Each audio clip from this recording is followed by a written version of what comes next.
আমি রাজ সিংহাসনে বসতে না বসতেই ঘোড়া শাল থেকে দুটো ঘোড়া চুরি হয়ে গেল। সেনাপতি আদেশ করুন মহারাজ।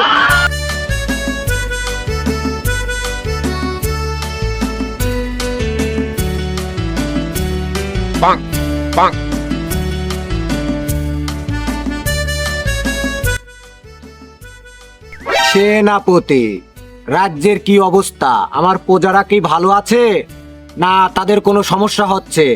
বিস্তারিত আমাকে বলেন একটু। বেয়াদবি মাফ করবেন জাহাপনা। রাজ্যের যে করুণ অবস্থা, প্রজারা খেয়ে না খেয়ে দুর্ভিক্ষের মধ্যে দিন কাটাচ্ছে মহারাজ। কি বলছেন আপনি? আমার রাজ্যের প্রজারা না খেয়ে দিন কাটাচ্ছে? মন্ত্রী সাহেব, খাদ্য গুদাম থেকে নিয়ে যায়া প্রতিটা পূজার হাতে বুঝাই দিয়ে আসবেন। কোনো পূজায় যেন অনাদারে দিন না কাটায়। হুকুম মহারাজ, আমি এক্ষুনি গুদাম ঘর থেকে খাবার নিয়ে প্রজাদের বুঝাই দিচ্ছি।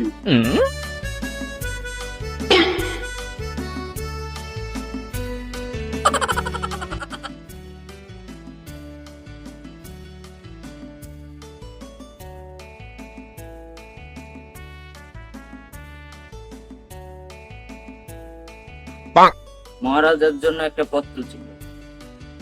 আপনার পত্র গ্রহণ করা হলো মহারাজের দরবার থেকে।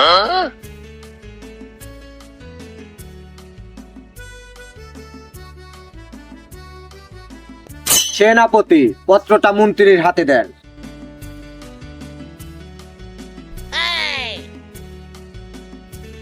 শরৎলা রাজ্য থেকে রাজকন্যা অপরূপার সঙ্গে আপনার বিবাহের প্রস্তাব পাঠিয়েছেন রাজা খাম্বার। এটা তো খুবই উত্তম প্রস্তাব। প্রস্তাবটা আমি গ্রহণ করলাম। হুকুম মহারাজ।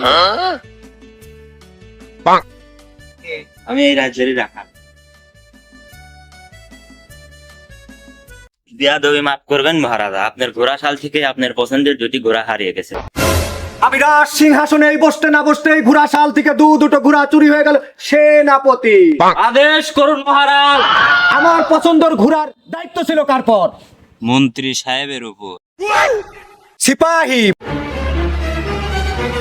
বন্দি করো এই নির্পক পাগল বেয়াদব মন্ত্রীটা। নিক্ষেপ করো নিষ্ঠুর অন্ধকার কারাগারে।